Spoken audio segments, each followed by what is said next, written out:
Mark, I want to come back to this thing. He says, in my Father's house are many mansions. And he's talking about this specific place, heaven. And then he adds in the phrase, and if it were not so, I would have told you. So he's really nailing it down of where he's talking about, okay? And then he says, I will come again, and I'm going to receive you unto myself, that where I am, there ye may be also. I don't know how more specific Jesus could have been of where he's going to take us. We know in 1 Thessalonians 4, he says, Christians are going to be raptured off the earth. We're going to meet him in the air. The question is, what happens then? Do we make a U-turn and come to earth, as post-tribulationists say? Or is this passage pertinent at that point? We're going to the Father's house to be with the Lord. Yeah, that's always the question that comes up there in 1 Thessalonians 4. We're going to be caught up in the clouds to meet the Lord in the air, and we'll be with the Lord. But where do we go? And this passage answers that question, where we go. Because, again, we talked about the different views of the timing of the rapture. One of the very common views is the post-tribulation rapture view that says when Jesus is returning at his second coming, at the end of the tribulation period, believers are going to be caught up and meet him and then do a U-turn and come right back down to the earth. But he tells us clearly here in John 14 that he's going to receive us unto himself and take us to the Father's house.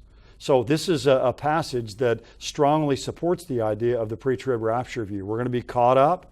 We're going to go to the Father's house. There will be some other events that take place in heaven, the judgment seat of Christ, the marriage of the Lamb. Then we will return back to the earth with him. But the most comforting thing to me is, though, to think about for all of eternity, where Jesus is, that's where we're going to be. We're going to be with him. And I think that you can add on to that the fact that there's a parallel right here between John 14 and 1 Thessalonians 4. Yes. Because in John 14 it talks about, let not your heart be troubled. And yet in 1 Thessalonians 4, verse 18, therefore encourage one another with these words. You see, here again we see the practical nature of Bible prophecy. It's not just so we can have this intellectual knowledge of what the future holds. It ought to change us in some way.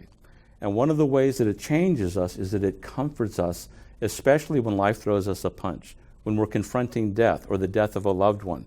This is the kind of truth that brings comfort. John, it also gives us this tremendous sense of hope that we're headed to a destiny that only Christ could guarantee to us, to the judgment seat of Christ, to receive our rewards for our service unto the Lord, and to the marriage of the Lamb.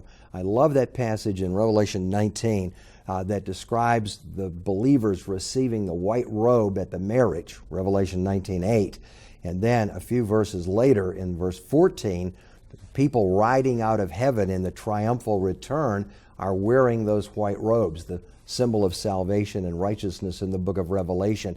In other words, we have to go up to the Father's house to receive the rewards, to go to the marriage before we're ready to return when he comes back in triumph. That's why it's important that the church, the bride of Christ, the body of believers, is taken to the Father's house in the first place to get us ready for the return.